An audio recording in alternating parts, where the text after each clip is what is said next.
এমনিতে মাংস আমার খুব একটা পছন্দ না, তবে যদি হাঁসের মাংস হয় তাহলে হিসাবটা একটু আলাদা হয়ে যায়।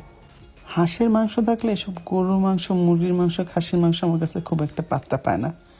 আর সঙ্গে যদি থাকে চ্যাপা শুটকি ভাজি তাহলে তো কথাই নেই। চ্যাপা শুটকি দিয়ে আমাদের ময়মনসিংহে একটা স্পেশাল ডিশ বানায়, যেটাকে আমরা বলে থাকি চ্যাপার পুলি। এই চ্যাপার পুলির রেসিপিটা আমার কাছে অনেক ইন্টারেস্টিং লাগে।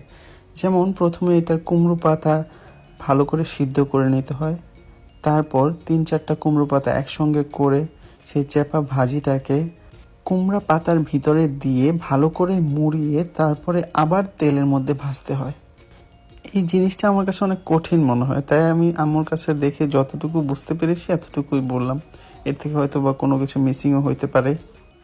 ও আজকে বাদাম ভর্তাও ছিল।